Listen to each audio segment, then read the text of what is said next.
Panganjali. Om Swastiastu.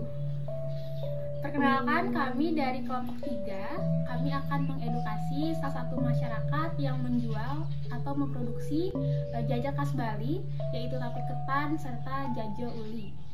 Sebelum itu kami akan memperkenalkan diri terlebih dahulu.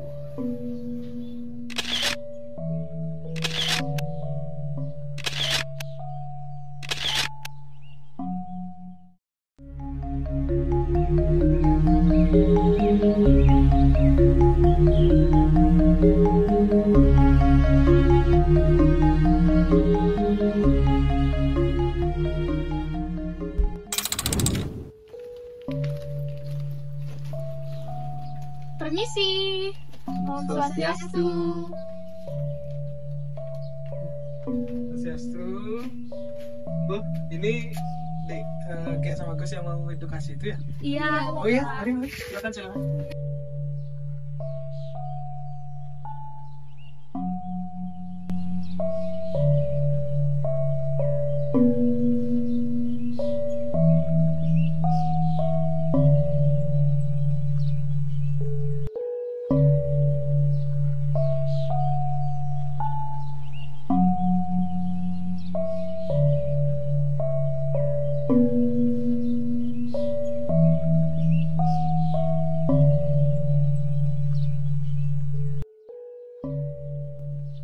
Ya, adik-adik ini dari mana gitu kan?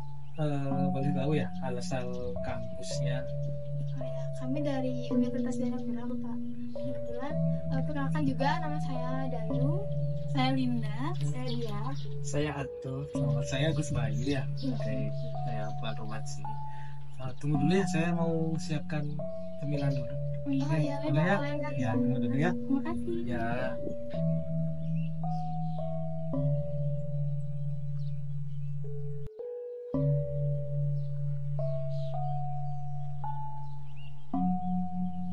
Ya, ini ada sedikit sih camilan favorit di desa ini, kebetulan ya.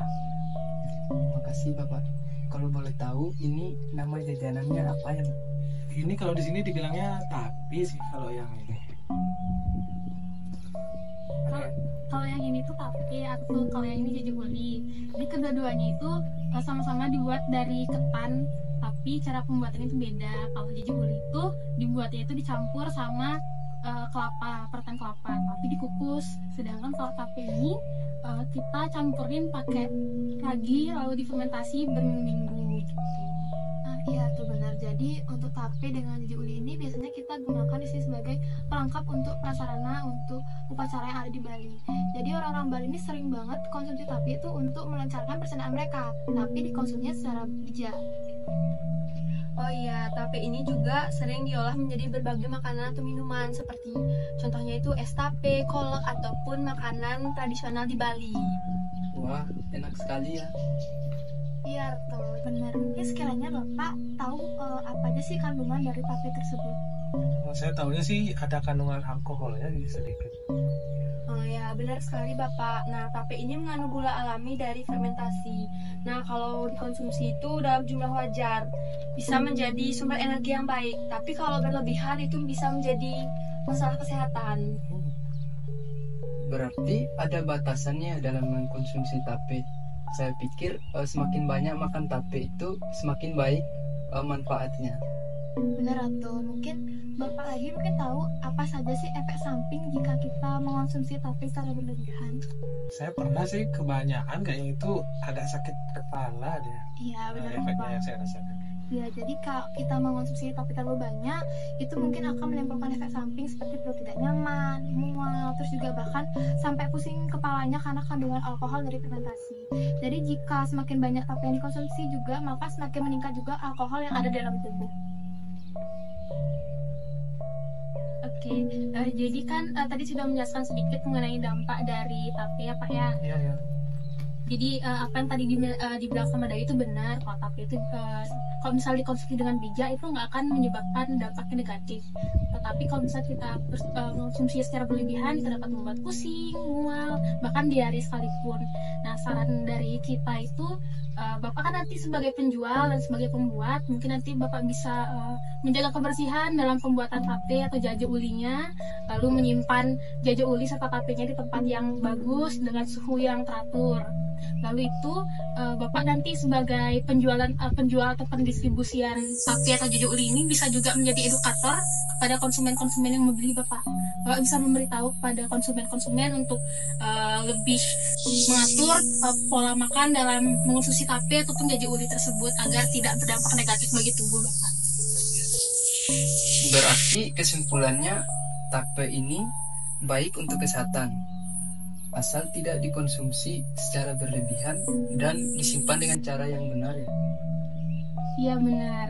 Jadi kan tape itu kaya akan probiotik, lalu enzim dan antioksidan yang baik untuk tubuh. Karena kan juga mengandung gula alami serta alkohol alami, jadi itu baik bagi tubuh. Tapi harus diperhatikan untuk pengonsumsiannya tuh. Nah, Bapak ini sekiranya sudah tahu masyarakat seperti apa yang harus berhati-hati dalam mengonsumsi tape? Kurang tahu saya. Harus yang gimana? Nah, jadi begini Bapak. Nah, selain menderita penyakit gula, masyarakat dengan kondisi tertentu juga perlu berhati-hati dalam mengonsumsi tape. Nah, seperti ibu menyusui ataupun ibu mengandung. Iya benar Bapak. Jadi kita memang harus memperhatikan kandungan gula yang ada pada tape itu. Nah ya Bapak, jadi seperti yang udah jelasin sama Dayu, sama dia, jadi sebagai masyarakat yang akan mengonsumsi tape harus berhati-hati dalam mengonsumsinya apabila dikonsumsi secara berlebihan dan harus diatur porsinya Bapak. Jadi kan Bapak sebagai penjual dan pembuat, Bapak nanti bisa menjadi edukator juga bagi konsumen agar lebih mengatur porsi makannya untuk makan tape ataupun jaja uli sebagai pendamping dari tape tersebut Bapak. Mungkin sekian dari kita Bapak. Baik. Ya. Terima kasih sudah mengedukasi sih, ini informasi baru untuk saya. Tentunya nanti saya bisa mengedukasi juga untuk pembeli jajanan saya ke depannya ya. Terima kasih banyak Ge dan Gus. Silakan dinikmati tapenya semua. Makasih banyak, Bapak. Jangan banyak-banyak ya. Iya. Baik, demikian video edukasi yang kami buat terkait kandungan dan dampak dari pengonsumsian tape. Adapun saran yang dapat Bapak kami berikan kepada masyarakat yang menyukai tape, khususnya orang Bali, agar lebih memperhatikan porsi pengonsumsian tapenya, tapi tidak lupa untuk selalu menggunakan tape sebagai sarana persembahyangan di Bali sebagai makanan khas Bali. Nah itulah video kami tutup dengan Parama Santi. Om Santi Santi Santi Om.